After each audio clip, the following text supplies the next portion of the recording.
Good evening, fellow heretics. Welcome to a very special episode of Nerds and Heresy. I've got three very special guests waiting backstage, Dr. Jennifer Bird, Dr. Alexiana Fry, and Dr. Dan McClellan. Before I bring them on, we have they each have their own websites, books that they've books that they've published, and or YouTube channels and or podcasts. The links to all those things you can find in the description below. Highly recommend checking that out. And without further ado, let's bring them on.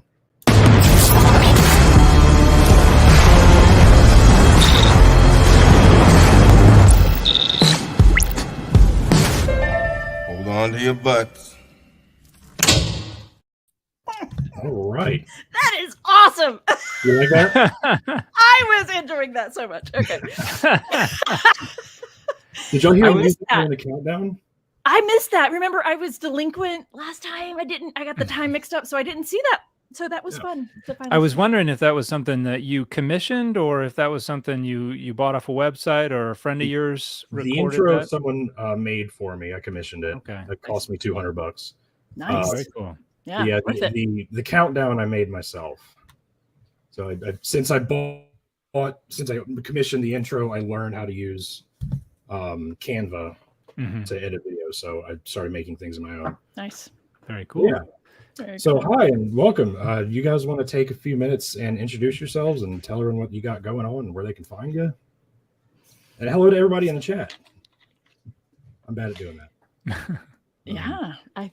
There's some folks here. Nice. Oh, you're muted. Alexiana, you're muted. Am I supposed to go first? Yes. You are now. Thank you for volunteering. I'm not happy that somebody reminded me that there is a live chat that goes on during this because I get extremely distracted. But I will say, whoever the first comment was started us off by saying, all right, let's see the trauma. And I feel very much at home. I That's feel nice. very much at home. So hi, I'm Alexiana Fry.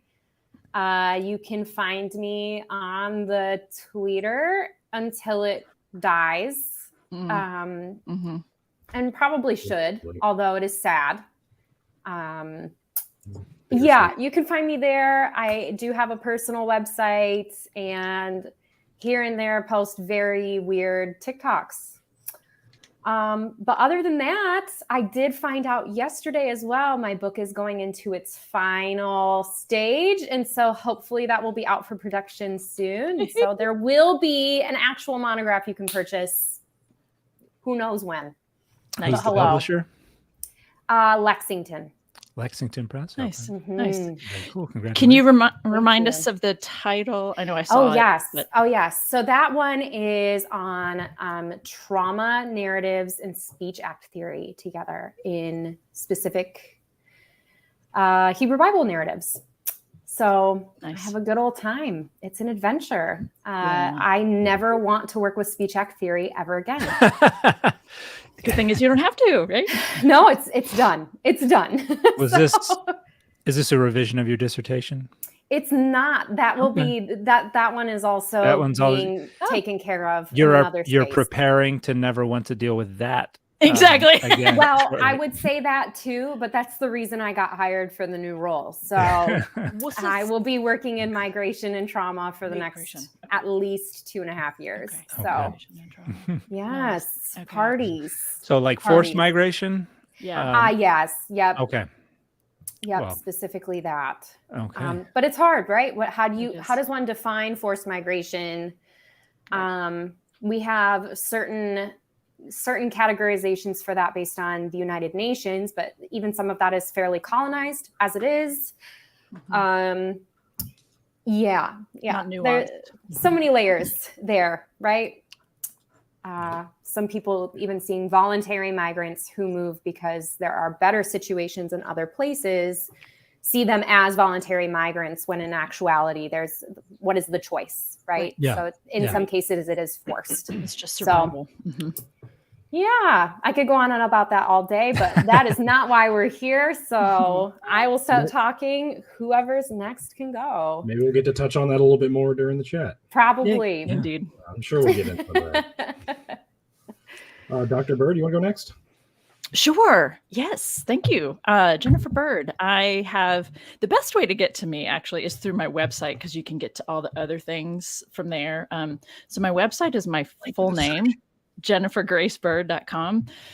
You can get to my YouTube channel from there, and I have some they're short. It's 5 to 10 minute food for thought videos on something about the Bible. Does the Bible tell you so? Or reading some of the stories, in particular, some of the stories in the Newer Testament through political and economic lenses happens to make a lot of the stories make more sense. At least that was the case for me. So I'm walking through some of that.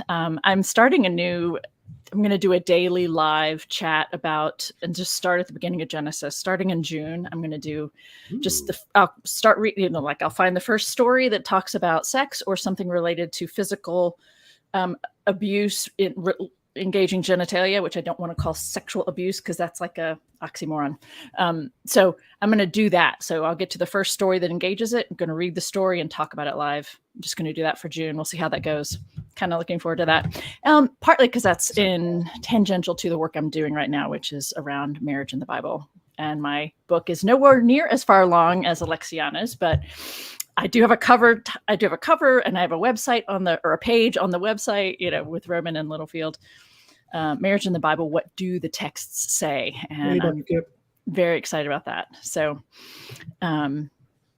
that's, I think, the gist of what I'm up to right now. You have another book too. I do. I thank you for bringing that up because I have been doing a lot of conversation with people that are doing a lot of deconstructing their faith. And that book, Permission Granted, is essentially a handbook for people wanting to work through slowly how to process various topics. And as you read the Bible, what do you do with women? What do you do with the violence? What do you do with X, Y, and Z? Sex, who, what, and why, Revelation, how to read the Gospels. So that book was actually written for that kind of an audience. So thank you for bringing that up, Rick. I appreciate that. It is very good. Thank you. All right. Well, I guess I'm up. Dan McClellan. I am on all kinds of different social media platforms. Yes, you are. I recently passed 500,000 followers on TikTok, which was very bizarre.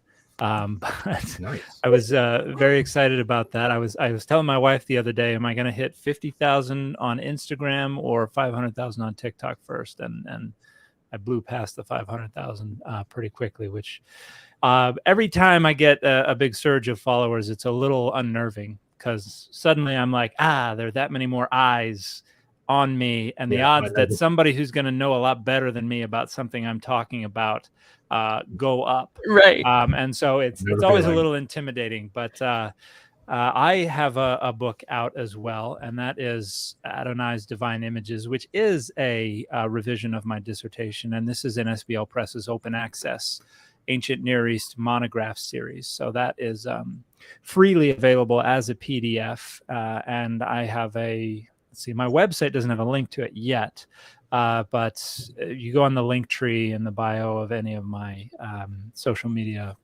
accounts, and you'll be able to find access to that. And I think now everything I've published.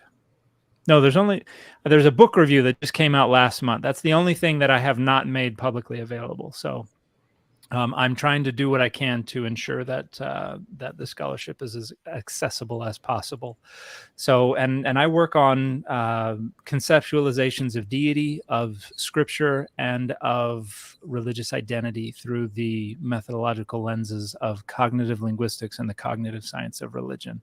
So I mainly tell people they're not allowed to define things. But so when it comes to problems with defining things, I'm like, it's because you're trying to define things. Stop trying to define things.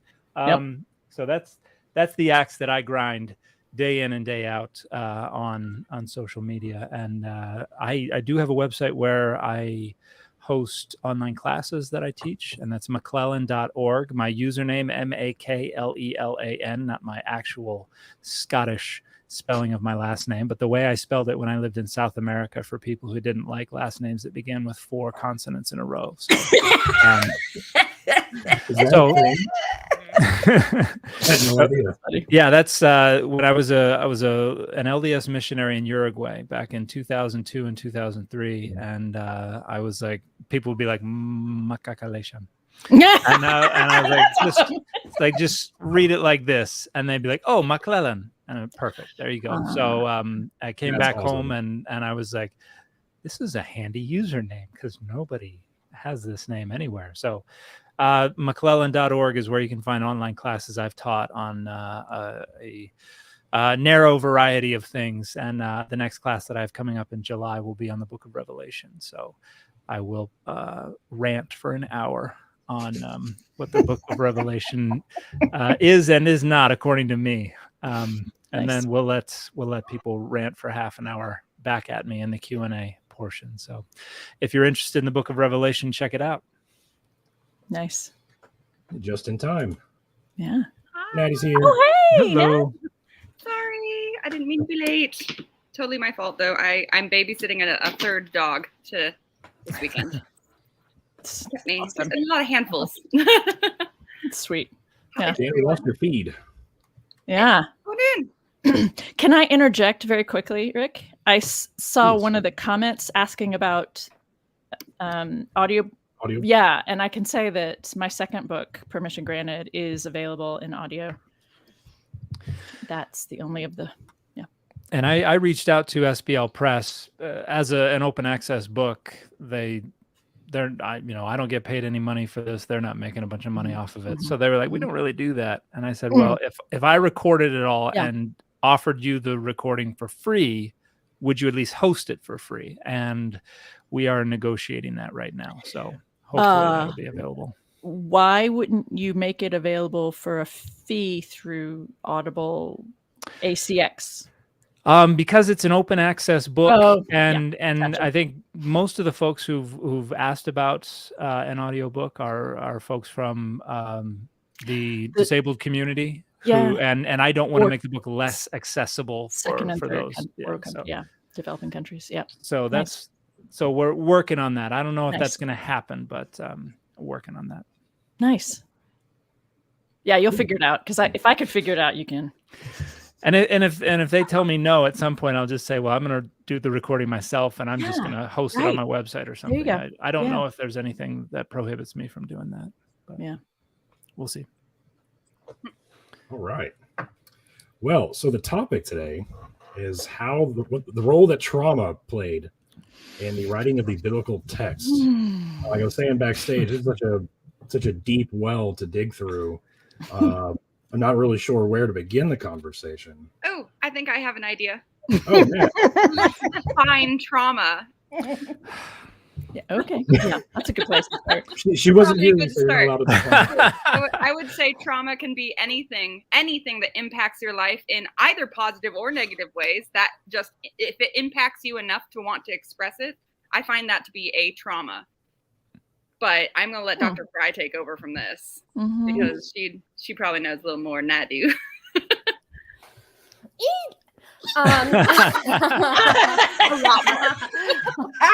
Do it. With the caveat that we cannot define anything. Well, here's the thing. That's just me.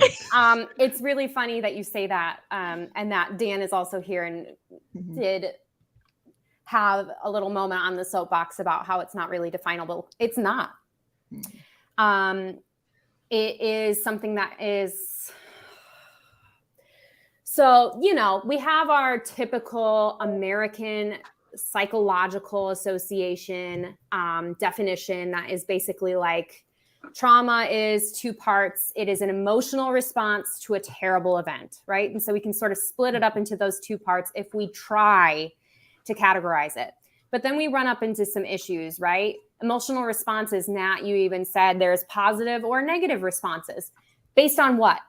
It's culturally constructed, right? Those positive and negative things that we have decided, like, yes, many women's trauma does lead us into fawn responses, right? And so we are very much people pleasers. We're going to not step on anybody's toes because we just want to keep everything nice. And you know what? That is very, very much applauded in society. So sure, we could call that a positive thing out of trauma.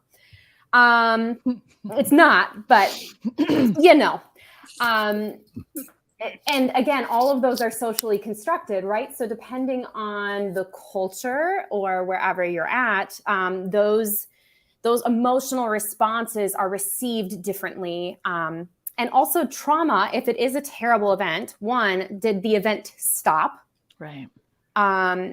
Was it a car crash, right? And now the car crash is over. Well, one part of trauma is that it continues to replay in one's mind, right? The car crash, the event is over, but it's not over. However, depending on societies, there's different resources as it comes to metabolizing said trauma. So we really only discuss trauma when it starts to disrupt things. There's also another element when it comes to the timing of the terrible event, and that, let's talk about minoritized communities. When does their oppression end? When do their terrible events ever end? It doesn't. Right. It doesn't. So when do they ever have a level of safety or security to be able to then metabolize said traumas and move past it? Never happens. And so what do we do with something that not only creates responses such as fawn, flight, fight, freeze, flop is also one of them. But really what I like to say is the 6th F of trauma is that it's fluid. It is extremely fluid. If you are going to try to pin it down, it cannot be pinned down. Its definition is there. I've destroyed the American Psychological Association's definition just by bringing up 2 random things, right? Like, Nice. How do you define trauma? It depends. It depends. And we're all, ironically, the very point of coming through trauma is that we are taking something that is somewhat meaningless and we're trying to make meaning from it. Kathy Carruth, a main trauma theorist, talks about how trauma is unclaimable. And that's mainly about how we access these events in our mind. And a lot of post-colonial theorists have talked about how that's not really necessarily the case. Trauma can be claimed. But a lot of it is about the unspeakability of these things, the absolute horror of the things that happen to people. But also, Nat, you did make mention, it doesn't have to be something so severe. No. For me, a glass breaking on the floor, not traumatic. But for someone else, for somebody like else, yeah, it's just that impact may be completely different. Right. Fluid, extremely fluid. So how do we define it? We really don't.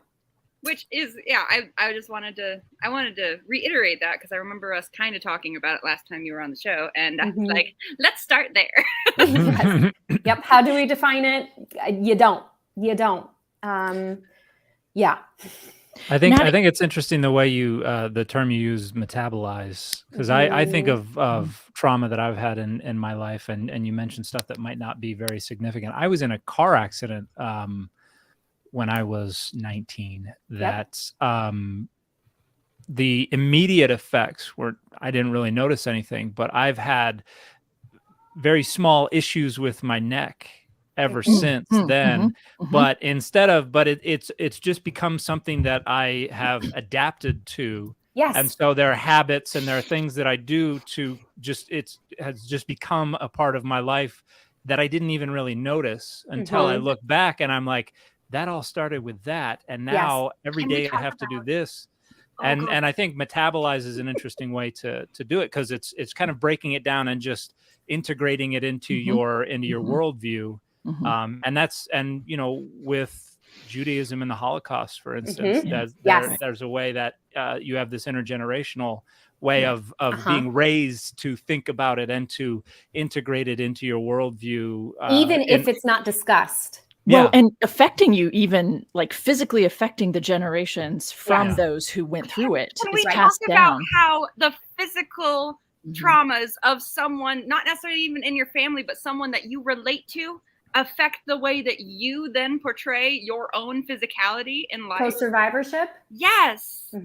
That is a thing. It's a total thing. And then, like, I mean, then there's, I was thinking, like, he was in a car accident. Like, I had surgery at a young age, and like my left arm, like I choose not to use it most of the time, even though it is fully functional. I just don't like, it's not a mental choice. It's just something that happens. It just like hangs there.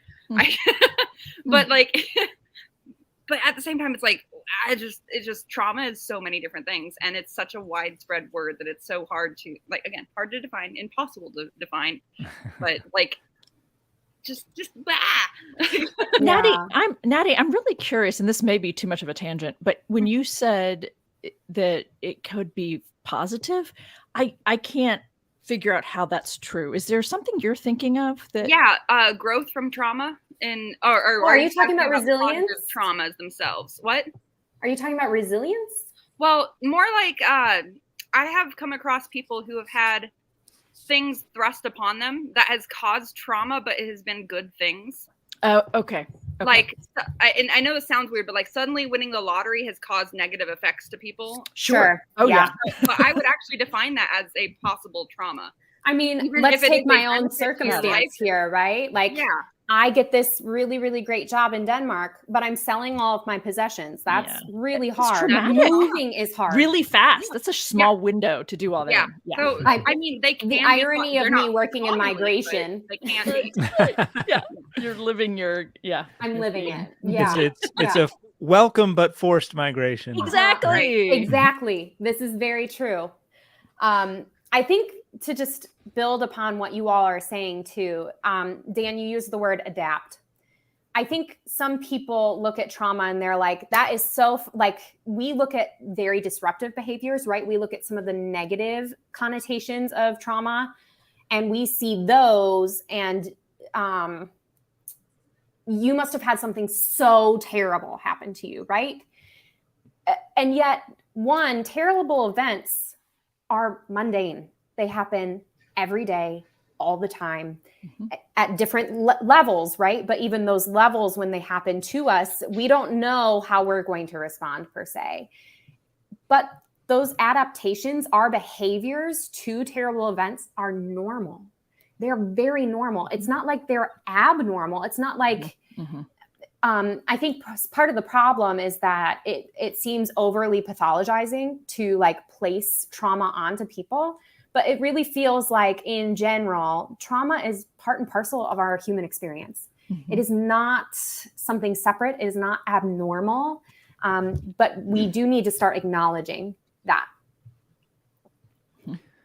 So my question is, when we think about trauma and how that catalyzed or facilitated the editing or the composition of the biblical text, like the exile, the Babylonian exile is the one that in most of my work, that's the main trauma, and particularly in my work on conceptualizations of deity. And I focus on how did this group try to in my opinion, one of the main concerns was maintaining the integrity of their ethnic identity and their community, and that required adapting the way they thought about their deity, their relationship to their deity, the relationship of their deity to their nation and to the other nations of the earth. And so that's one of the main things that I think about when I think about how trauma facilitates the production or the revision of biblical texts. But what are have you all looked at other texts in the Bible that I'm thinking of wisdom literature?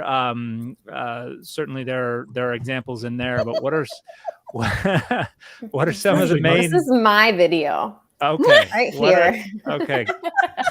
I want to hear about other texts that are the products of trauma. Well, Dr. Bird, you have Bird, you have your hand up. Let's talk. Well, actually, my dissertation was on the title.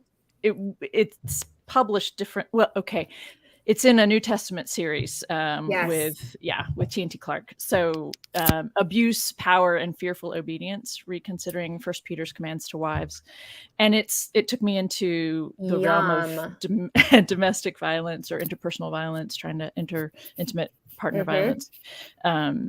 Looking at First Peter 3, just those first 6 verses, and how, I mean, I always have to take a deep breath, essentially the writer mimics an abusive partner in telling the women to be quiet and to submit yourselves, and you can win your husband over.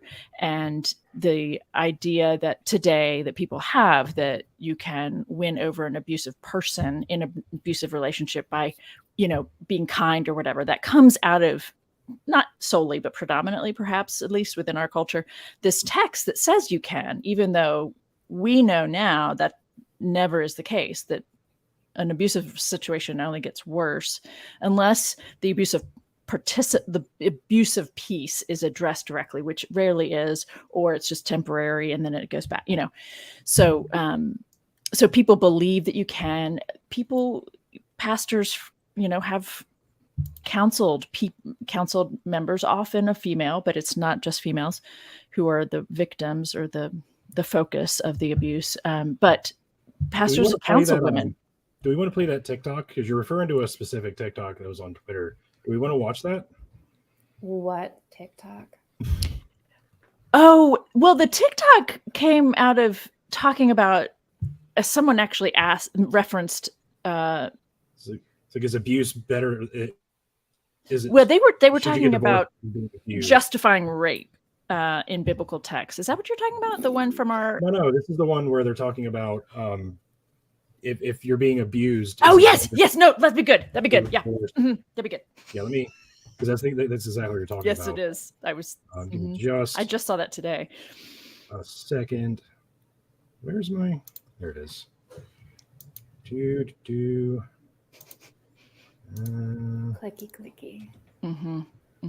Nice. Okay, here we go. Yes. It's a doozy.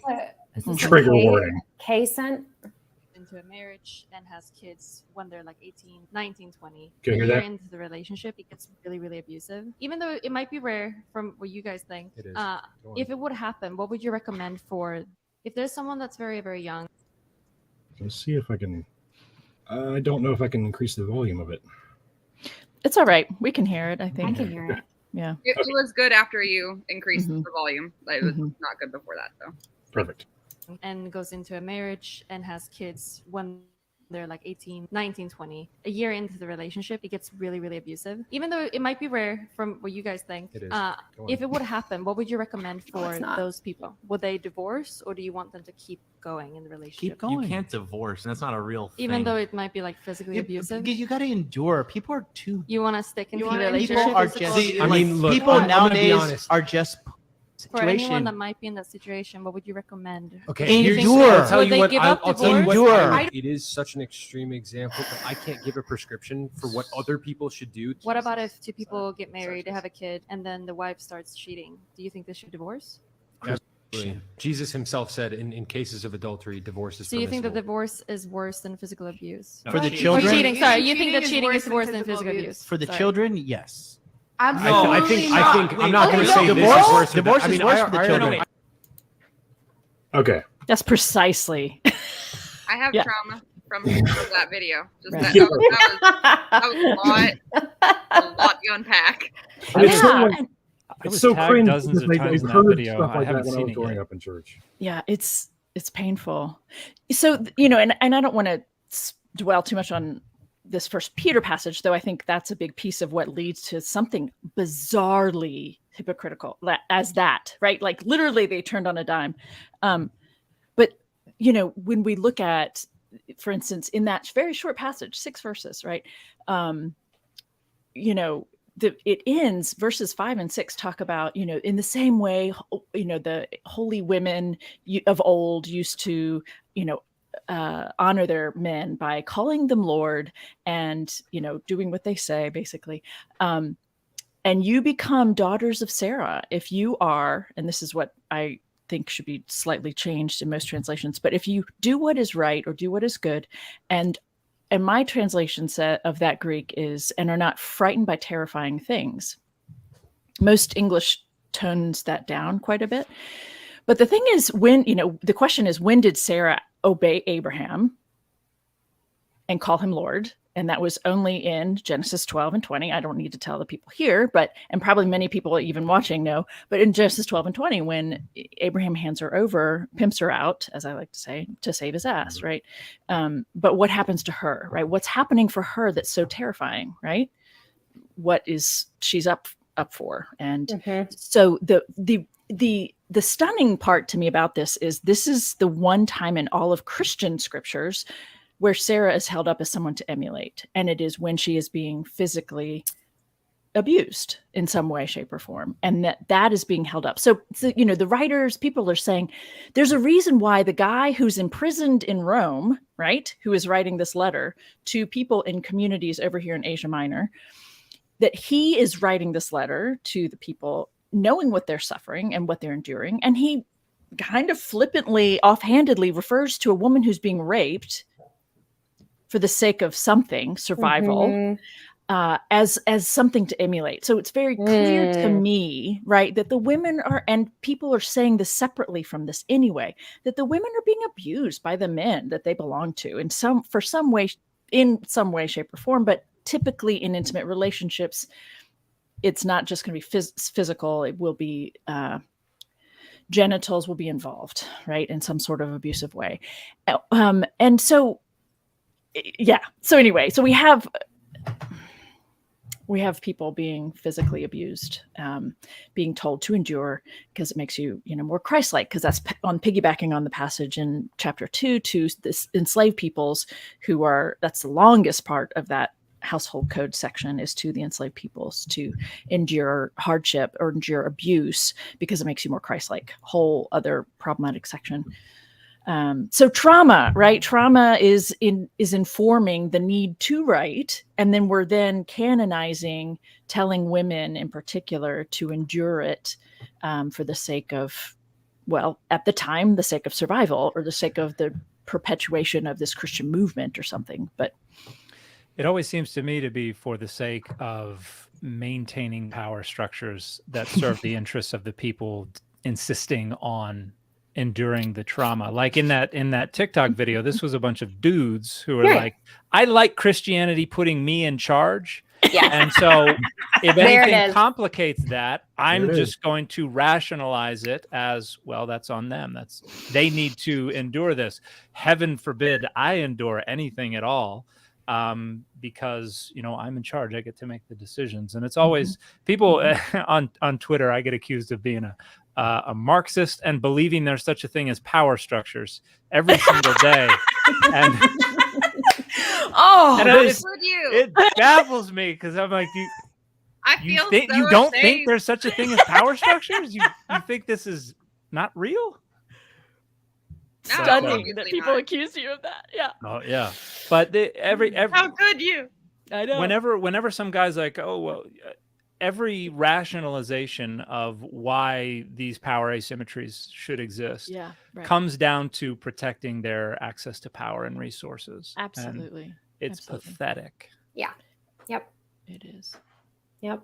And I said earlier, I think I talked over somebody, but I was tagged so many times in that video today, and I hadn't yet watched it. Gotcha. So that was the first time I'm seeing that. But holy crap! Yeah. Yeah. I'm gonna have to respond to that video. Mm-hmm. Yeah. Yeah. I remember receiving teachings from church when I was growing up, and it was always like this guy telling a woman's story.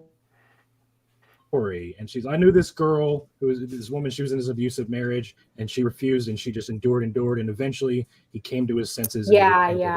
Now they're happily married. And I'm like, what woman? Why isn't she here telling us this story? And how often does that happen? Way too often. Mm-hmm.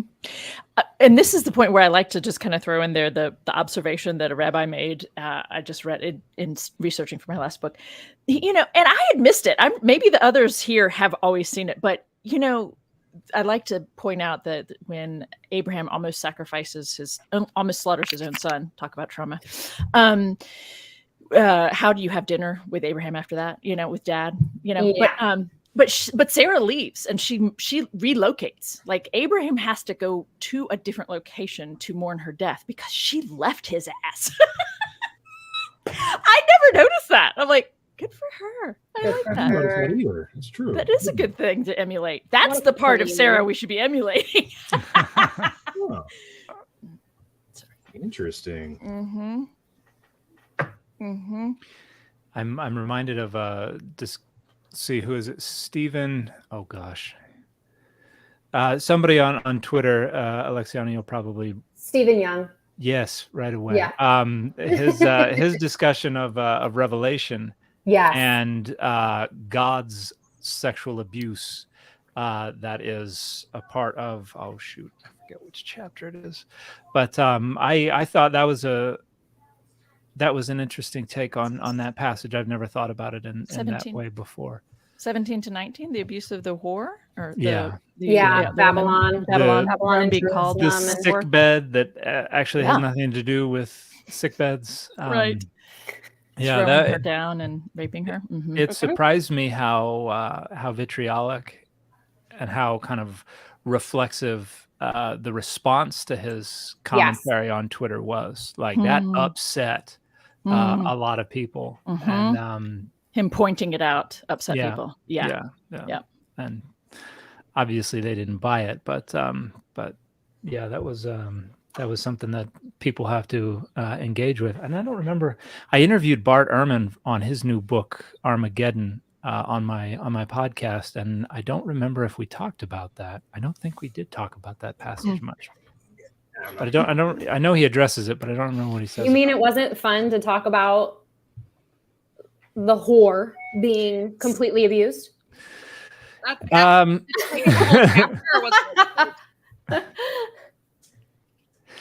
didn't catch that. You cut out for a second. I asked if he actually wrote like a whole chapter on it, or if it was like a page. I bet he didn't.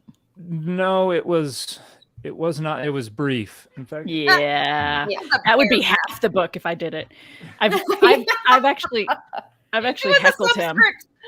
I've heckled him about not being a good enough feminist. So he and I have exchanged words about that. Love it. Have you really? I appreciate the work he does, but I really just wish he would be more of a feminist. Yeah. Well, use the privilege that you clearly have to advance. Well, he laughed when I said that because he's like, "Of course I'm a feminist." I'm like, then why were a handful of New Testament scholars discussing which one of us was going to become the feminist Ehrman? That's a true story. That's interesting. Yeah. Those scholarly drama. I like what he's doing. I just wish he would take a few more steps. Yeah. Yeah. But we're all doing what we want to do. And that was what someone said to me. Like, he's doing what he wants to do. He's not going to change, right? He's going to keep doing what he does. And we appreciate what he's doing. So was that professional enough? Yeah. It was very professional. Tearing Notice down. my comment was, Even if it's because I do want to be respectful of our differences, right? You know. They don't have a scripture index in the back of trade volumes. Pardon? That's funny. That's interesting. Yeah. What? So other trauma. Oh, Sorry, okay. You're distracting me. Yeah, if we want to talk about trauma. Right. Well, that was what we were called here to do. Here we go. I have a question. Sure. I think I'm gonna talk about the gospel. Just hold on. I'm gonna try talking about the gospels for a second. Okay. All right. Ricky's Brace like, yourself. I'm all ears. Brace yourself. Yeah. Brace yourself.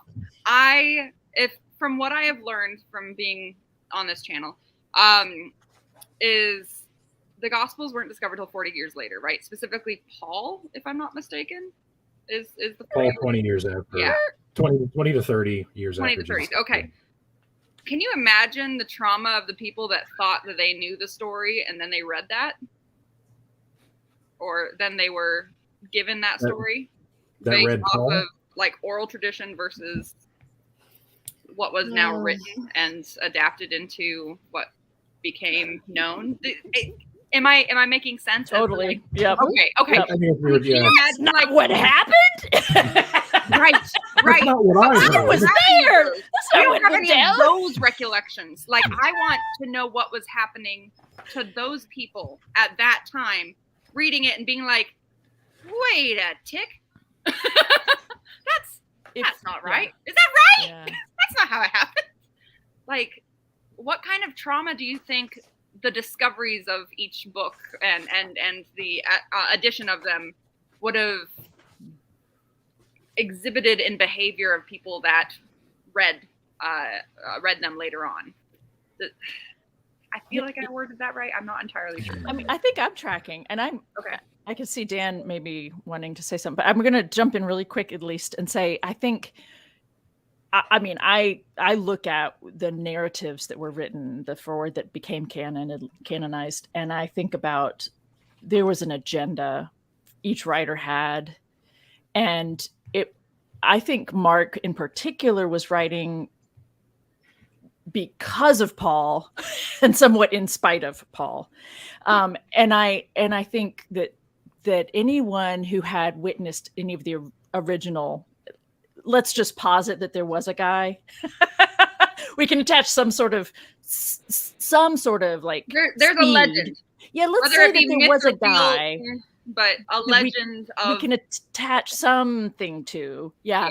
And so any of the people that were there when things actually happened are going to just be like, are you kidding me? Like that wasn't his point, or that wasn't how it happened, or that was late, and also this whole thing of, I think about what's happening now when we're in our culture as we're trying to, like, I'm thinking of tilling the ground. We're trying to do that with a lot of our history, and we're trying to talk about stories that were specifically left out or not told or never heard, and people's contributions. And we've been told skewed versions of them. And this is just what happens. The people who are in power or who want to maintain their power, back to what Dan was saying earlier, I think is kind of what I was getting at, like this connection of the stories that are told are not necessarily being told by those for whom the original events meant something, right? We get this bizarre, it makes sense, but we get this bizarre trajectory of a spiritualized message the farther we get away from the guy who would have been crucified. And that's a simple version, I guess, of them just, this isn't really what happened. You guys are turning this into something else. You're using this for your benefit, so forth and so on. Wait, I don't know. Wait. Was there gaslighting involved? Dr. James Tabor has a book called Jesus and Paul, and he has a chapter where he talks about the Q document, and how a lot of what Matthew and Mark used in conjunction with Q and Mark, they left a lot out because it didn't fit the narrative they were trying to portray. So like the Q document would like bolstered John the Baptist, like almost above Jesus, or maybe even above Jesus. So they sort of wrote that out, they left that part out. There's a whole bunch of examples I can't think of now, but it's really interesting stuff. So yeah, there's definitely a lot of evidence that there's some of that going on.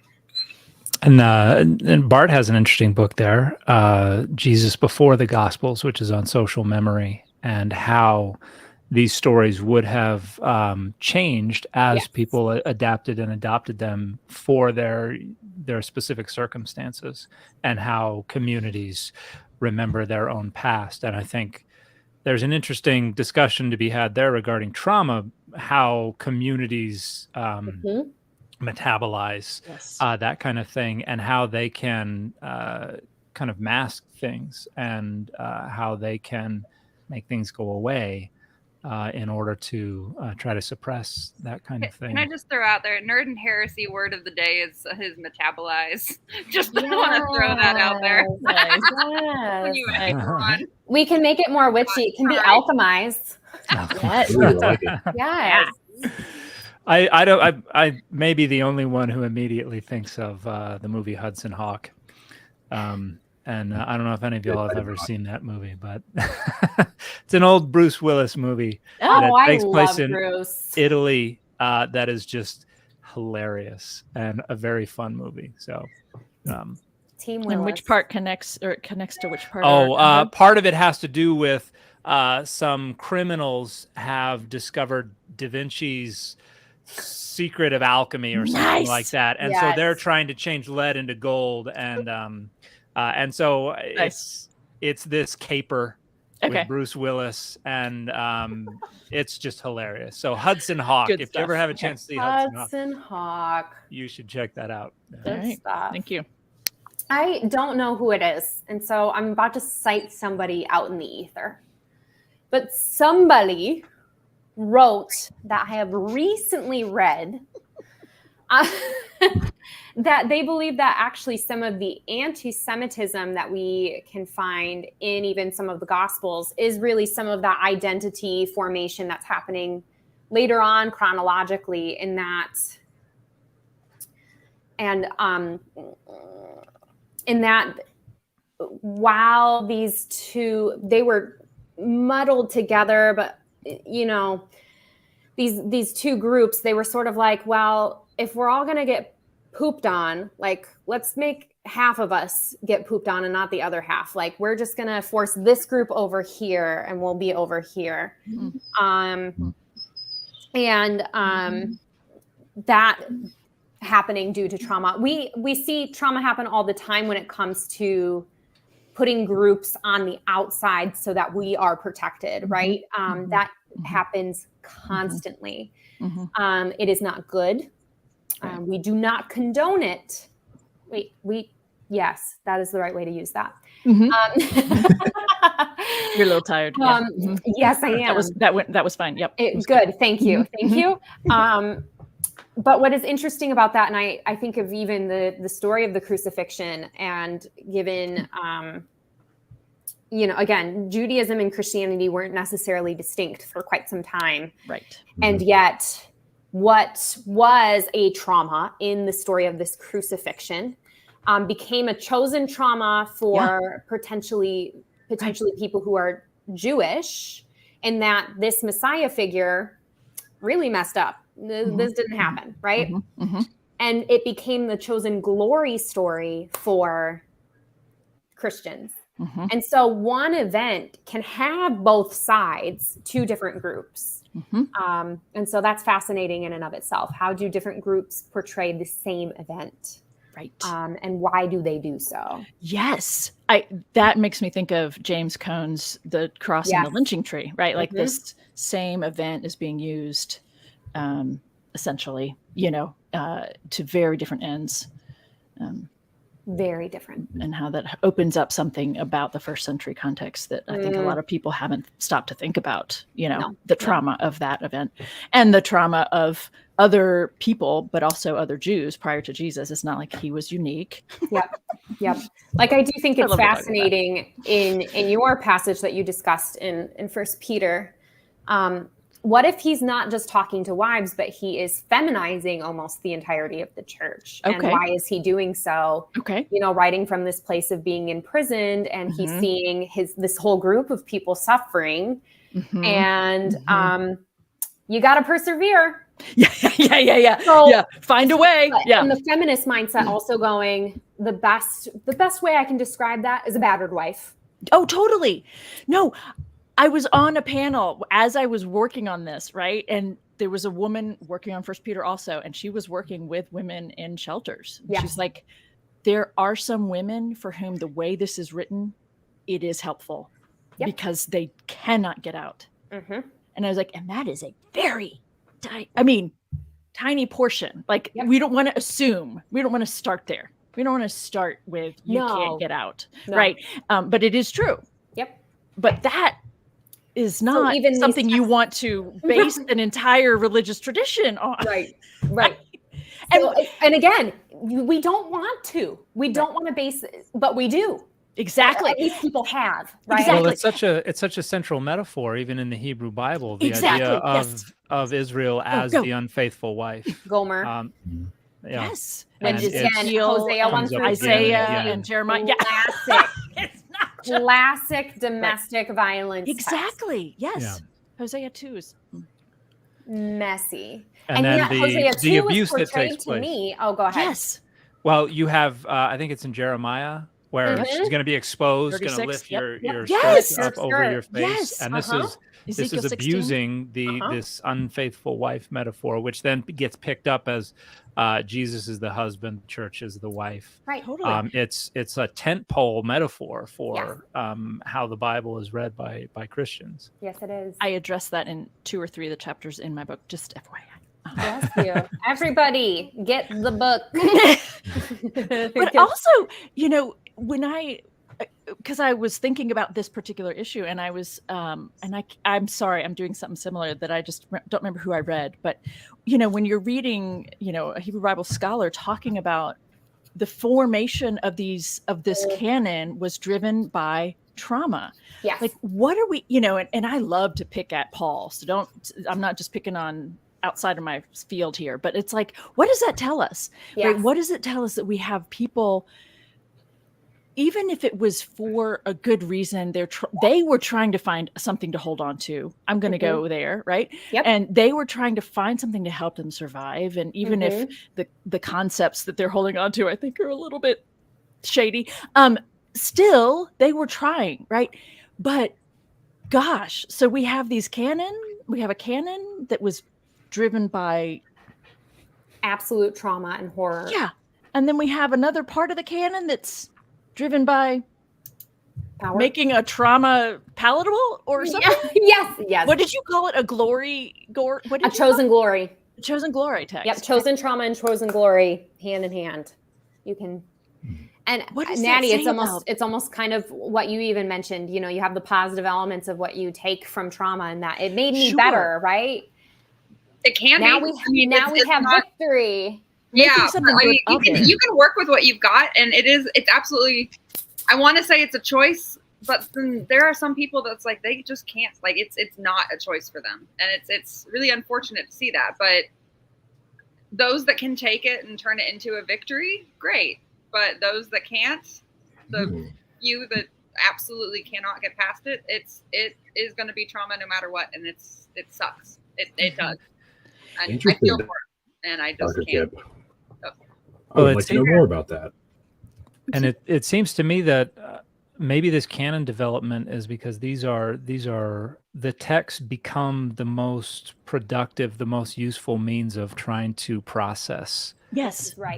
Because they start to come together when the communities are experiencing trauma, whether it is the destruction of the Northern Kingdom in 722 BCE, or the Babylonian exile, or persecution under the Seleucid Empire, or Christianity under Rome. And not all of that persecution is real. Much some of it is imagined, but the text become. Tell that to a white man. Sorry. I'm sorry. The text become, I think, most salient in helping them to maintain the integrities of their communities in the face of this. And so maybe it's not that big a surprise that response to trauma would become the central identity markers of these communities, because it's what held them together, or at least one of the main contributors to their perseverance through all of this. And then this is a point I made in that interview with Bart when we were talking about Revelation, is now when the community that identifies with these texts is on the other side of that. We are the oppressor. We are the ones causing the trauma, but we have to find ourselves in the text in order to be able to identify them. We have to be able to say, that's us, that's me, I'm experiencing what they're experiencing, which means victimizing yourself. When frequently we're the ones victimizing others, and that usually just involves framing our victims as our oppressors, which is why you have people all over the United States today trying to cast minoritized and oppressed and marginalized groups as the ones who are who are after us, and trying to cast Christians as the most oppressed group in the world. And laughable. And the people are like, white men are the most oppressed. Like, that's just absolutely laughable. Who takes that seriously? Yeah. It's funny to go ahead. I did want to just throw in there, and it might not matter, but when you look at the imperial cult and the way that would have played out for people in Asia Minor in the first century, I do want to I'd like to suggest that it was actual. That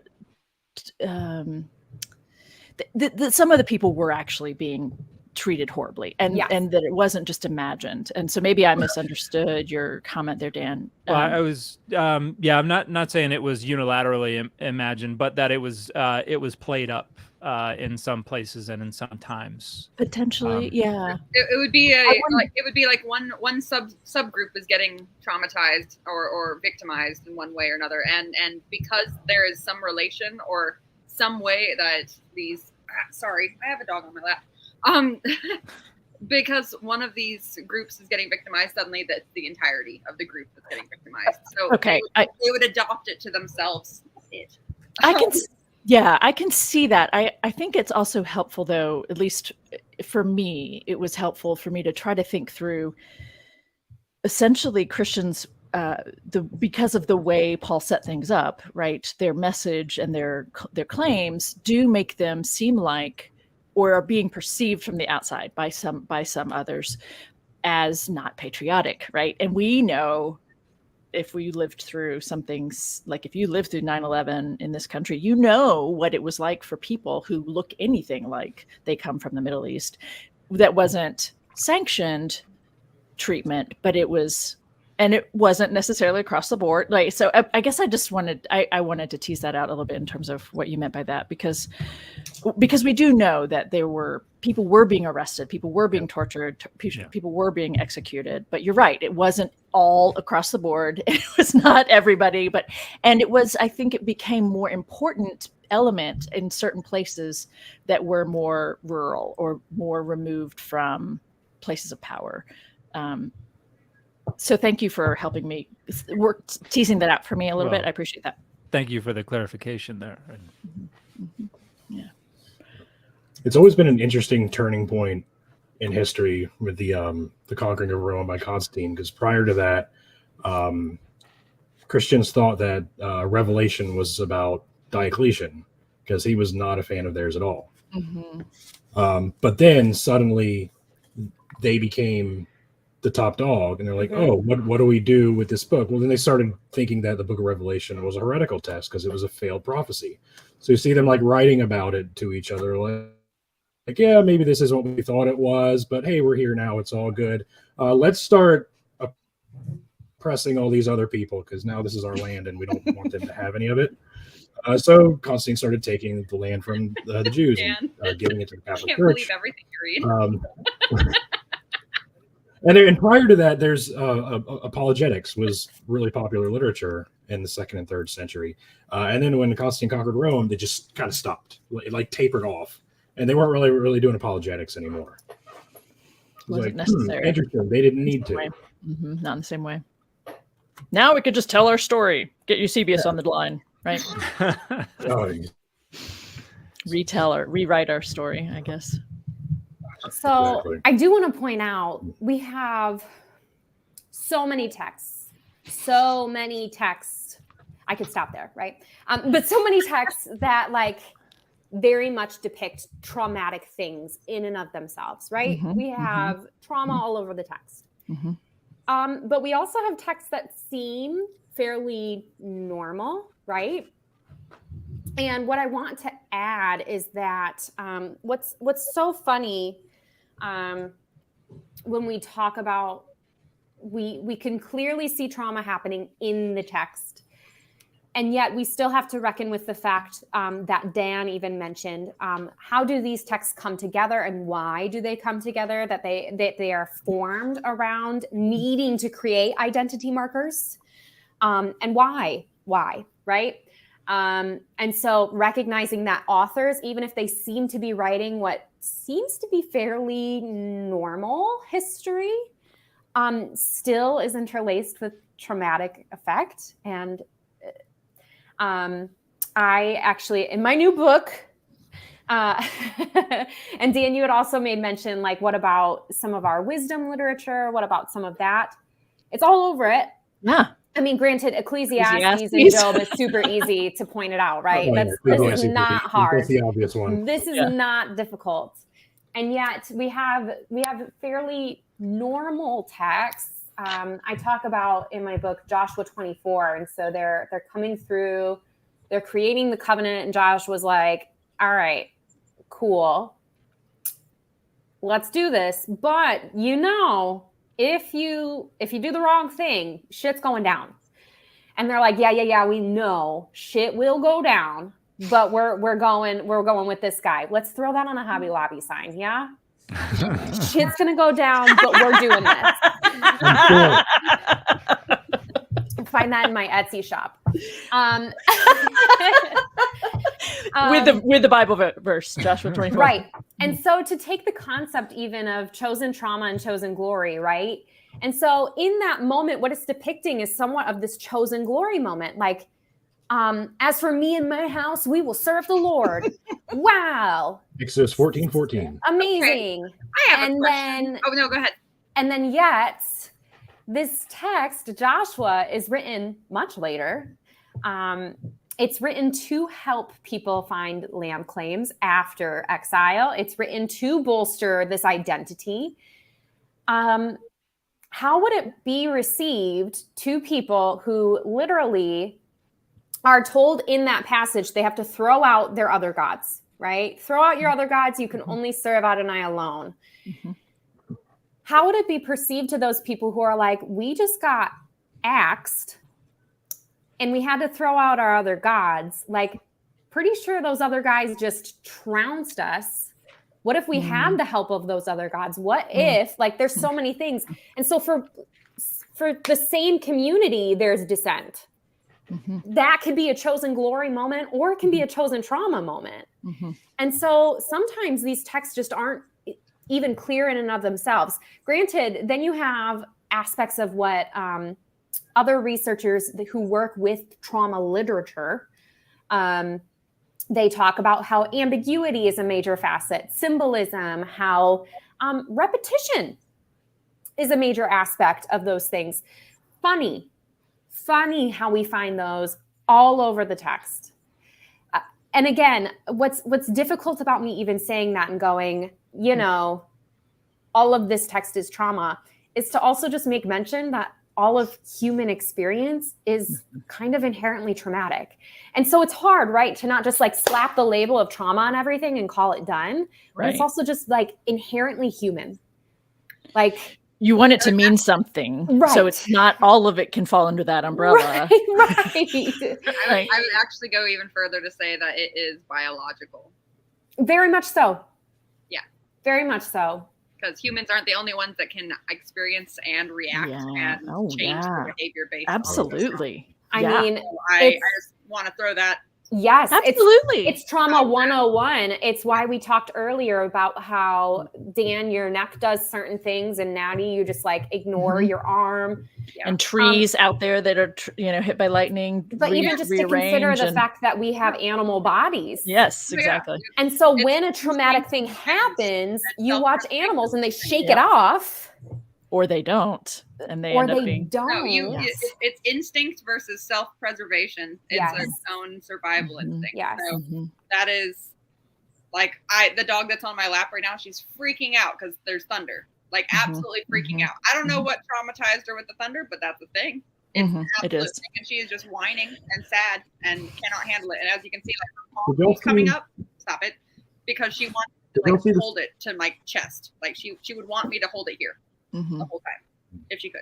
Did y'all see that article that was the three orcas are tanking ships off the coast of Europe? Yes. Yeah, I read that, and scientists thinks it was one orca that was traumatized, and then that started attacking the ships, and other ones we're gonna have killer whales soon. It's exciting. It is kind of exciting. This is trauma and identity markers happening in real time. Yeah.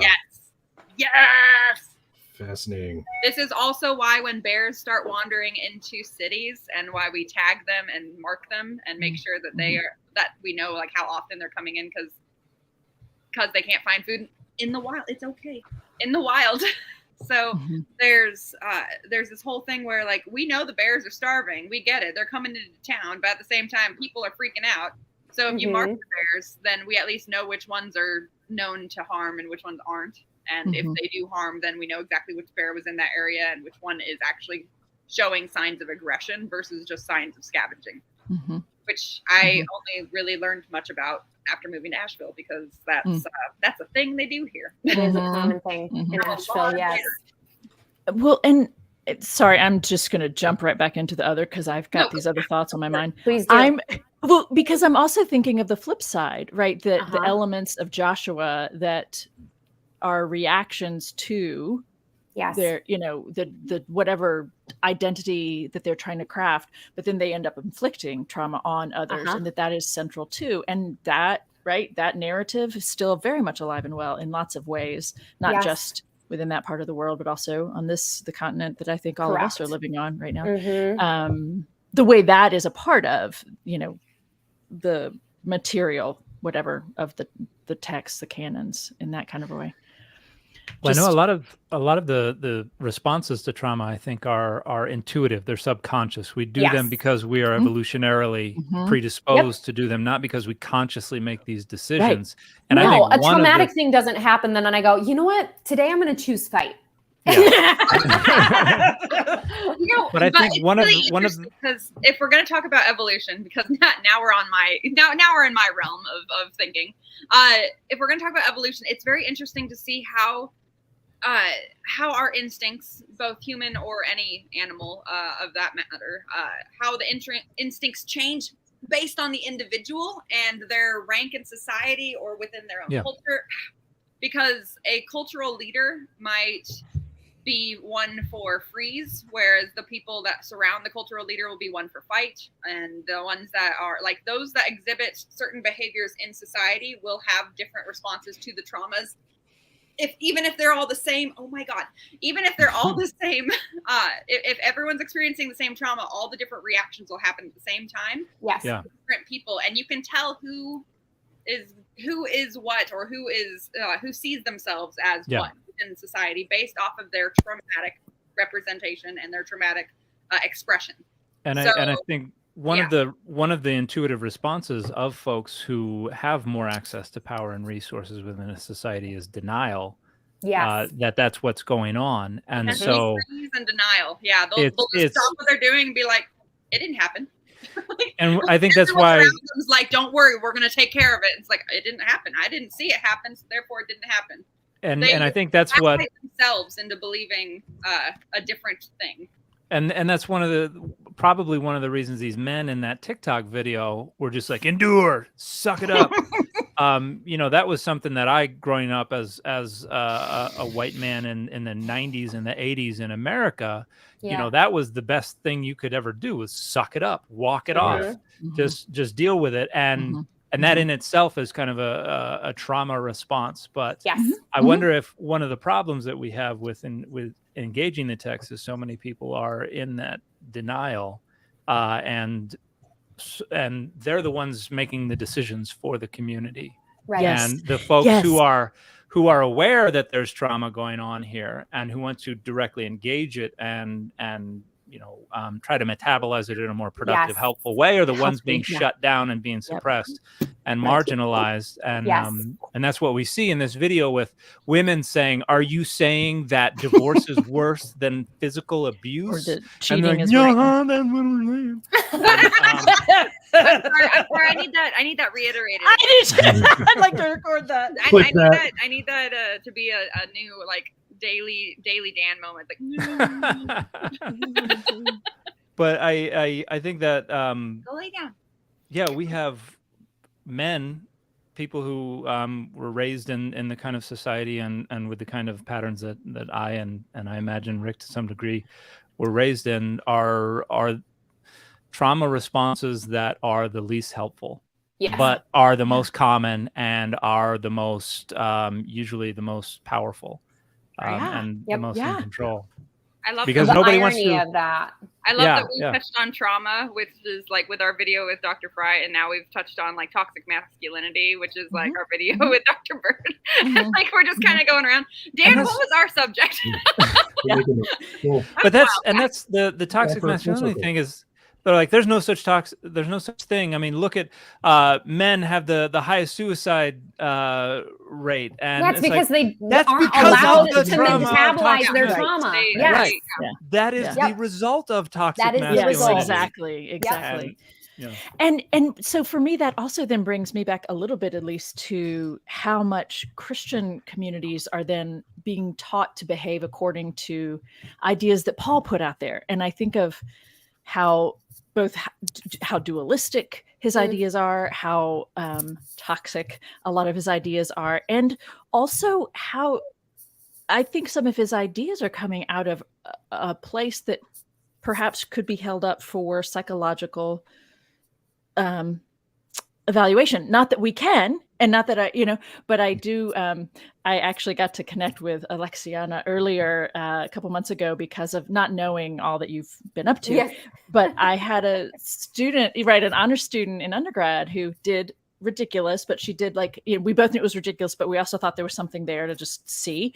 And she looked at Paul through the lens of DSM-5.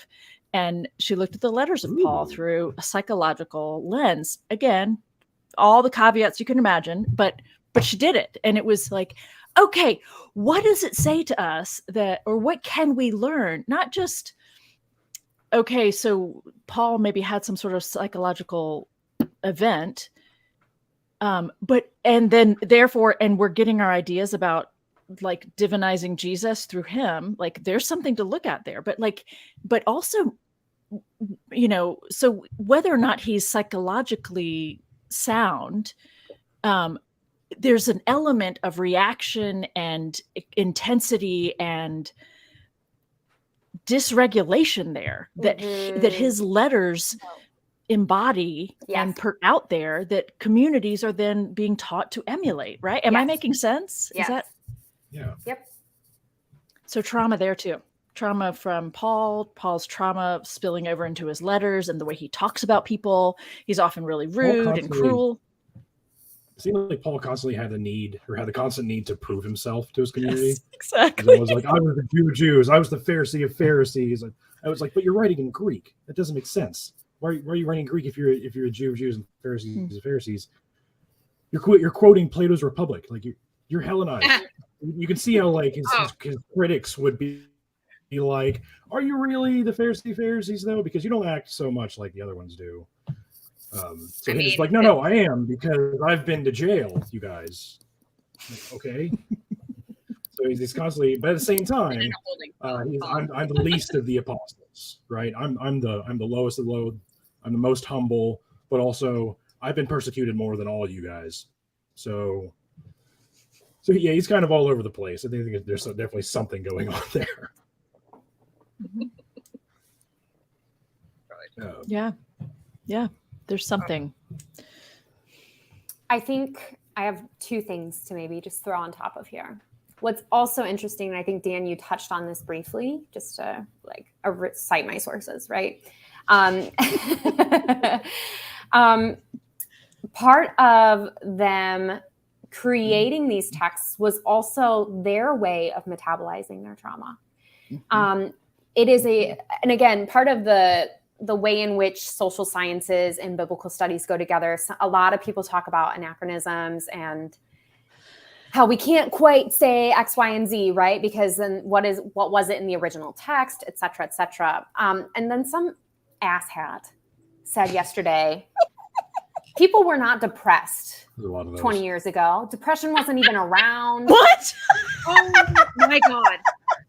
I have a story to share with you guys. I don't know if it belongs here right now, but I have to tell you. Let Dr. Fry finish her thought. And essentially, that just it sort of just because we didn't have words for it then doesn't mean it didn't exist, right? And so today, even therapists will talk with people about how writing through their experiences, even if it involves symbolism or fiction, is a really helpful way to process and metabolize their own traumas. Some people call it scriptotherapy, written. I want to say the letters spell out WAP, which I just think is hilarious on another level. But but there's many different words for simply just stating that writing through what's occurring in your life is also a way to process through trauma.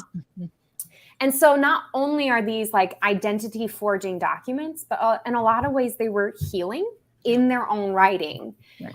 And then on another layer, which I've begun this thought and it's already gone. It is literally was right here. It's gone. And so I just wanted to discuss that the writings itself could have been, for those original audiences, ways and modalities of healing, even if they were depicting the heinous things that were occurring. Right. There's something to even the fact that, you know, we have scribes who are obviously the more elite because they can read and write, but the reception of these texts in communities, to have those harms acknowledged by your community is also another thing. Yeah. When you talk to survivors today, a lot of people are like, well, if that person gets what she wants revenge. In some cases, yes, we do have revenge fantasies. But in other cases, a lot of what survivors really want is just communal recognition that harm occurred.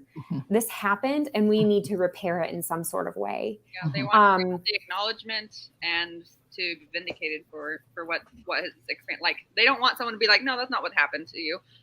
They want that acceptance that, oh, that's what happened to you. Okay. And for some reason, that's enough for people to go like, oh, like, I'm not going to say like trauma gone, but like a lot of people will just feel really, really like through that acceptance. They're just like, so I'm not crazy. It's like, no, you're not crazy. Oh, yeah. So these texts, weight off your back. Like, holy cow. Yeah. So these texts in and of themselves could have been not only, you know, they depict really horrific things in a lot of ways, but they also could be part and parcel of their own experience of metabolizing their trauma. Absolutely. And again, to consider what that would be through different generations is a different conversation, right? So for one generation, it could be one thing, and then the next generation responds completely differently. And I think that's something I'm fascinated by. Like, okay, so we have a lot of stories that repeat with like key differences, but are very similar. Are these new generations telling their new stories over time because their situation has changed? And so they're taking mom and dad's story and going, it's a little different than that. Here's how I'm experiencing it. Yeah. Right? Makes me think of the literature written during the Babylonian exile. Yes. Like they were in their homeland, and suddenly they were that God gave them. Then suddenly their land was conquered, they're kicked out, their temples destroyed, and now they're wandering and trying to make sense of why their God would allow this to happen. Oh, maybe we didn't serve him properly. Correct. So they're trying to figure out what happened, and they're trying to find a way to reconcile this. And there's many dissenting opinions, right? And they're all in the same canon. And it's almost, again, how those texts are received and how they're interpreted, it changes over time, right? It's very much socially constructed and for varieties of reasons. But to recognize that contradictions are inherent in the text is also to recognize that trauma itself has that many variety of responses and that we get to decide what to do with those is huge. In one text, God is the cosmic abuser. Right. In the next, it's all my fault. And so balancing all of that out, one, it's trauma, but two, it's just the human experience. And how do we both acknowledge it and also not...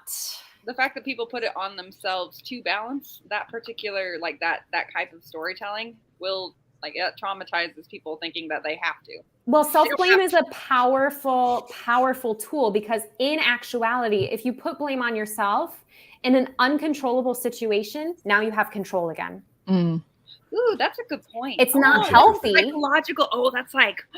It's not healthy, but in an uncontrollable situation, now you have control, because who can you control? Yourself.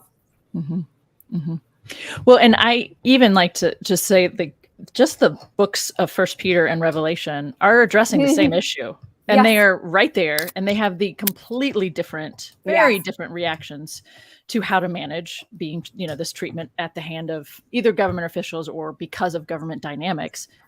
Totally opposite ends of the spectrum, right? In terms of how to manage this treatment, this trauma that some members of the community are absolutely experiencing, and blah, blah, blah. And I think that's one of the rhetorical functions of apocalyptic literature. It's kind of fantasizing about a resolution to all this. Absolutely. Peel back the fabric of the universe to say, look, God is in control, and they are going to bathe their sword in the blood of these people who are doing this to us. Yeah. And so that's absolutely a way to process that kind of thing. I think it's interesting that you do have all these contradictory ways of doing it as well. I think one of the reasons that the Bible has become such a central tool for so many communities is because it is so dynamic and can respond in so many different ways. And it is that multivocality that makes it as useful, which makes the idea of inerrancy and the idea of univocality so stupid. Totally. It is literally ridiculous. You're undermining the function of your scripture by saying we the have complexity. to make it all agree with each other. Because you have to hold on to what? Yeah. And it gets deployed plurivocally, even as people say, well, it all means the same thing. And which is and that's that trauma response while simultaneously saying no trauma here. Yes. Everything's fine. Yeah, well, wasn't it in our apologetics video where they kept calling me saying that I was psychologizing them, and they were like very upset about it, and I was like, but that's what's happening. I'm still stuck on like the idea of internalizing trauma that's not necessarily your own in order to maintain control. And I'm starting to like relate that, like, sorry, I just had like a little aha moment. And I'm starting to think like, what is the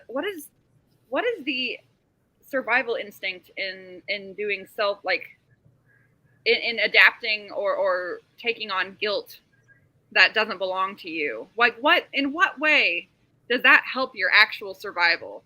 Like, I'm sorry, evolutionary speaking, like this doesn't make sense, but at the same time, it's totally a behavior that I see all the time. So I'm just having a moment. I'm probably gonna have to do some research later.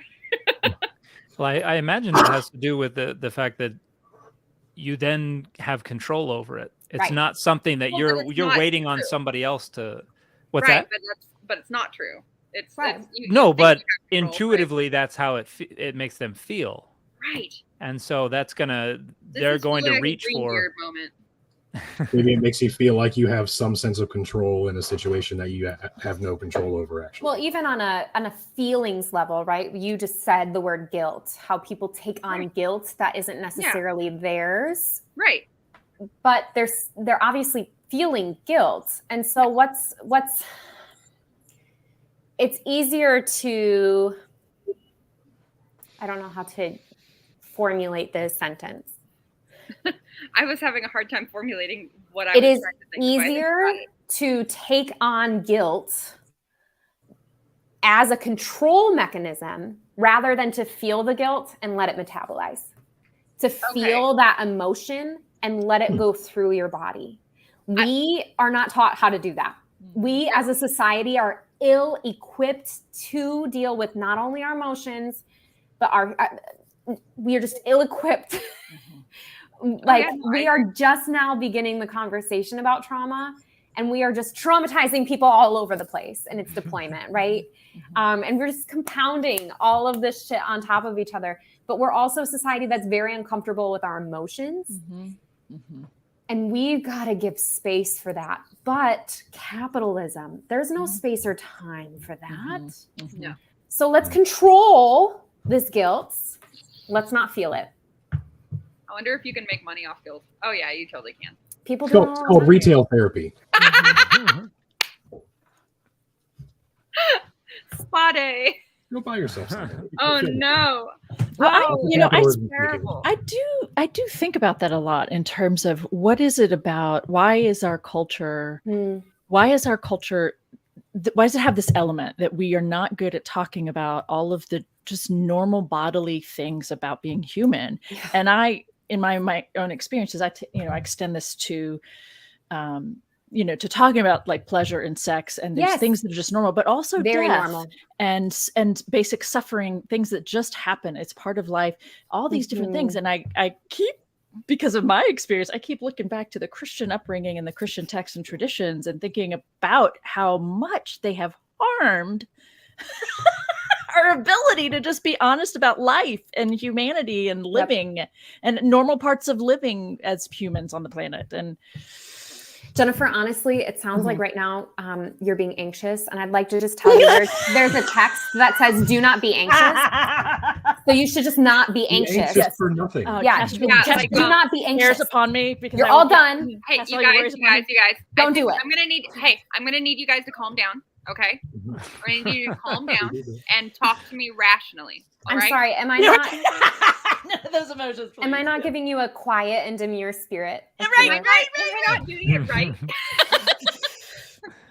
I'm sorry.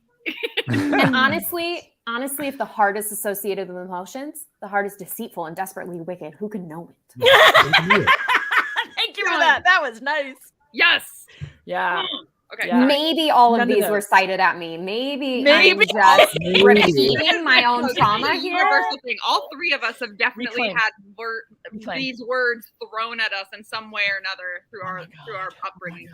Precious. The word precious to me is like, oh God, yeah, you are a precious vessel to God. You're not just a vessel, Jennifer. You're a daughter. Dan can't. You're a princess. It's worse than the word don't moist. You feel like a precious? Don't you feel precious in God's sight? Yes. You feel when like I'm quiet and gentle. He finds you worthy. Well, no, it's vessel that got me, because I think of Thessalonians, where Paul says a man should possess his vessel. Indeed. In holiness Is that in and Beautiful honor. Union?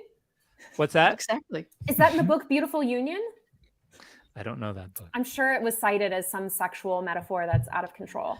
I didn't mean to throw down vessel, but there it is. So when I hear Paul's notion of vessel, which is grotesque. Don't you want God to work through you? Don't try to make it emotional. He will work through your heart for you. Just submit. You just have to submit and lay it at Jesus's feet. Lay it there and let it resolve itself. I'm sorry. I'm feeling trauma right now. And now I'm being like, guilt is a mechanism for your bonding. This is true. Yeah.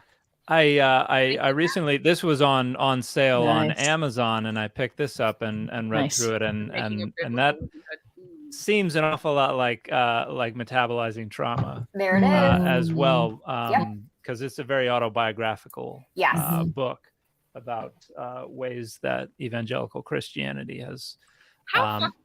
Excuse me, but like, how fucked up would it be if we went through and found multiple biblical writers, not scholars, just writers, those that are trying to write for the woman in the home in a biblical manner, and find what, through their writing specifically and what advice they believe that they are presenting, be able to psychologically analyze them as authors and figure out where their traumas lie.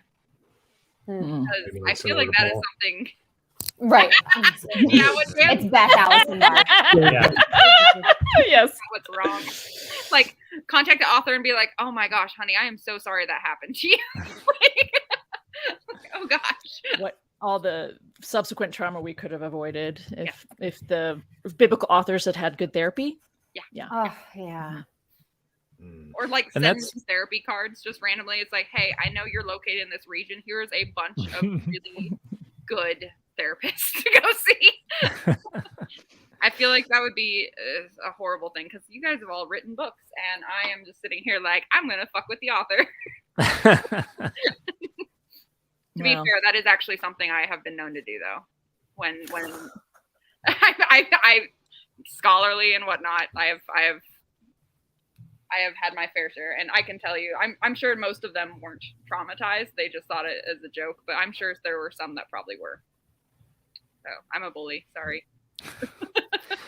Well, and I think even that, carrying water for the folks who have traumatized them is also an intuitive way to try to protect and advance their own standing within the social identities that are important to them. So that's a way to try to work through it and try to put themselves in a more protected position within that social framework. Yep. But Yeah, it's something that happens subconsciously for most people rather Exactly. than Exactly. you don't want to talk about it openly. No. Particularly when when their livelihoods are dependent upon Exactly. church membership or church employment or things like that. And that's why we have in the deconstruction community, we have the clergy project for people who leave the faith. I heard about their that. livelihood is so rooted in it, they can't just leave the church because they have families and everything. So well, that's the first rule, though, right? Is make sure that you have something to fall back on before you say anything. And if you do not, make sure that you're in a safe space when you do. So that's or contact someone, and we will find a way to help you get out of that situation. And I mean, it's damn near like choosing homelessness over an occupation. Like that's a terrifying fucking thought. It is like I can't imagine doing that. That's a traumatic experience in and of itself. That's a traumatic then you have to go metabolize the and fact that you work have to through. even make that decision is a traumatic experience. Right. That is a reality. Oh God, fuck capitalism. God damn. Sorry, just all goes back to capitalism. It does. It really does. Well, because I have witnessed and have lived and visited for lengthy times different communities and cultures where emotions and time are viewed so very differently. So very differently. Like the fact that there was one morning I woke up, I remember, and my homestay family was just like, you looked tired, so we let you sleep. And I got up and was like, oh my gosh, I'm late. And they're just like, late for what? I was just like, I don't know, helping with chores. They're like, the chores are done. And I'm like, but now I feel guilty. I didn't help with anything. And they're just like, you're fine. Like you needed rest. Stay in bed. We'll bring you soup. And I was just like, I'm late for work. I can't go to work. And they're like, we called in for you. You're fine. Like, don't worry about it. I don't know. I felt guilty, and the guilt was traumatizing. And I couldn't, and they didn't understand how like I was getting so emotional about the fact that I had just slept in for like an hour, and it was, it's just eye opening. And that was in college. That was a while back. But, and that happens on the institutional level as well. There are a lot of, and this is true of churches and things like that, when they go and work with people in the islands or in other nations where they you knew may I was not talking about the islands. How did you know where, that? I'm aware of island time. Talking about Polynesian island life. I have I've been on a lot of Melanesian, Micronesian, and Polynesian islands that people don't go visit, and island time's a real thing. But when you've got an organization there that is demanding results and stuff like that, it can cause a lot of problems. And they interpret this culture's inability to be as punctual or to deliver in the same timely manner that they expect from folks. The term punctual to them means call it laziness, right? Instead of it's just not a time. It's a different function. To them, like a concept of punctuality. Punctual just simply means if the work is finished. Yeah. Like, you want this done? Okay. It'll get done today. Yeah. At some time. It could be done early, just depends on how you feel. It's okay. As long as it gets done eventually, it's okay. So there's a lot of cultural imperialism in the way Christianity works around the world, which is traumatizing in its own way. Absolutely. Absolutely. Especially when you tie it to a deity loving you or not loving you. Exactly. As well. Right? It's so much, so much more meta. Yep. I mean, this is where I'm like, sometimes I kind of believe in hedonism, just a little. Just like take some time for yourself. That is Kohelet. It's okay, just a little bit. It's just like, it'd be nice to have somebody that's at my back. Like, don't worry, you're doing great. My family were trying to normalize self-care. That's good. Nice. Which is a phrase I never heard until maybe 3 years ago. Yep. I still struggle with explaining what the difference is between self-care and selfishness. My family believes that being mindful of my things and being able to say I need space and I need time and I need to not be in this negative area and like I have to go, like I have to separate myself, and they're like, no, we need to figure out this problem now, and I'm like, I am not mentally available for this. And there's like, you're being selfish, and I was like, no, I am taking a moment to make sure that my stability and my mental health stays solid prior to entering into this whole discrepancy that we're having. Yeah. Like I need a moment, and I get called selfish a lot. My mother likes to throw around the word narcissist, and I feel bad when she does that. And that's just too much information for you guys to need. But yeah, a lot of people that don't understand self-care see it as a selfish act instead of a tolerance of like needing to be able to tolerate more in your life. You have to be able to self-care prior to that acceptance and tolerance. And it should be, I mean, it's biblical, the Shabbat, the idea of resting so that you can be productive and can operate, can function. I mean, that's in the Bible. It is. It's real. Yeah. Even that was used to control people by the Pharisees and other groups. I still have to go back. Not only can you not work, you're not allowed to spit on the ground because that's unclean on earth. So like you can't. So they built like rules around rules that made like the Sabbath, even the Sabbath, a burden. You got to like sit there on a chair still as you can, make sure you don't accidentally break any rules. So like this is no fun. It doesn't. Go ahead. Well, no, I was just going to say I'm going to need to leave soon. I don't know. I don't want to be a party pooper or anything like that, but my time was allotted for an hour and a half here. And, no, you're good. It's fine. Now it's just, I mean, we're reaching the point of the nerdy part of Nerds and Heresy. So it's up to you if you want to stick around and if you need to go, because I know your schedule's like crazy packed. And we might go ahead and end the stream a little bit early, and I got to put the kids to bed. Oh, that's a good point. Yeah. It is about that time. So, it's looking at that time, eh? Go ahead. I was just going to say I've really grateful that I was asked to be a part of this conversation, and it was fun for me to get to hear a little bit about Alexiana and what you're up to and the things that you're into, and I just appreciate having this really interesting conversation, being a part of it. Very fun. Yeah. And now I know I have somebody in the New Testament world too, so that's helpful. Yeah. I was so excited that we got all three of you in here. So well, I appreciate the invitation. I was like, what do I have to bring to this? The experts on this. Just backing me up that trauma doesn't have a definition. Yeah, that's right. That's right. There you go. Back up. Good starting point. Yeah, and I think we've been Twitter mutuals for a while, but this is the first time we've directly engaged each other. So yeah. And you're all heading off three to of you, Denmark, or just you and Dr. Fry? Dr. Fry and myself. We've known each other on Twitter for a while, but this is the first time we've spoken. So I'm still learning thank you. Thank you for liking my tweet that I sent to Mark Driscoll. Oh, you tweeted at Mark Driscoll? Yeah, it's really just a picture of Guy Fieri, and it says delete this. So, I saw that. So it really wasn't a response, but I really appreciate. You enjoyed it though, yeah. Oh, that's funny.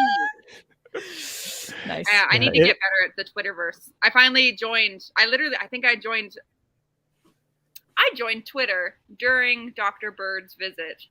Like I was building an account during our live while we were talking on Twitter. Yes.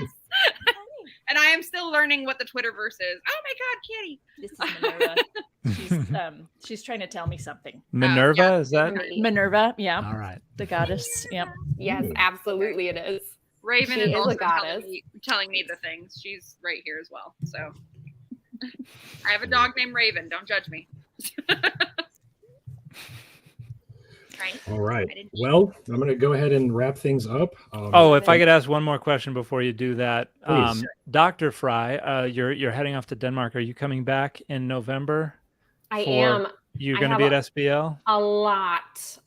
They had this sort of, I messed some things up, so I have a lot to present this year. Oh. Last year, I did none at all, and I was like, this is glorious. Yeah. And this year, I really messed up. So I will be there.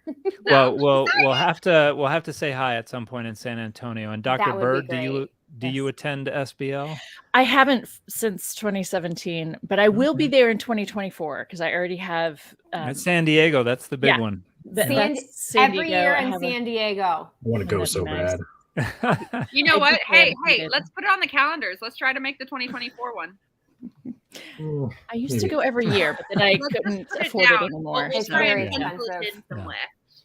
Yeah. Nerds and Heresy road trip cross country. Nice. European, and Kip says European scholars run a shadow conference during SBL in the middle of the night when everyone is awake. I believe it, and I can't wait to be a part. Oh God, I'm sure that actually is. Kip will be in San Diego. You know what? Fuck it. Yeah, no, totally. 2024. I'm putting this in the calendar. This is happening. San Diego. Okay, we're gonna try and make this happen. We'll see. Alive Nerds and Heresy. Oh yeah. It's not a thing like the the Humanists and Atheists or something conference. American Atheist Convention. Yeah. Oh yeah, it's completely. It's not like that. I know what it is. Completely different. I'm aware. It's a little bit of a hellscape. So I know what it is. Well, that's why we would set up somewhere else, not there. Like it'd be a little secret club. Yes, the de-stress club. Let's all meet and do Nerds and Heresy shit. Well, I know some people will occasionally reserve rooms or something like that to have their little side activities in association with these meetings. That would be fun to do something like that. I know you all know Andrew Mark Henry. Yes. I know he's expressed an interest in holding some kind of get together for the online folks. For the online folks. Yeah, I like that. We gotta go now. People. I love it. You could make that an annual thing. That would be fun. Yeah. That would be fun. Swinky, you're right. I only have 8 Twitter followers, but I'll follow you. I'll get on there and follow you. Nah. I know. I have all 8. 3 things. I love it. I'll go start somewhere. The online folks can. All right. Well, thanks one more time to the 3 of you for showing up. I was very excited to have this, and I'm thrilled that we did. This was a very fun conversation. It was. And well, thank you for the invitation. Yeah, it was awesome. Yeah. Only God is awesome. Sorry, that was intuitive. So Captain Deathpool sucks at ending. So yeah. So here's a quick demonstration of that.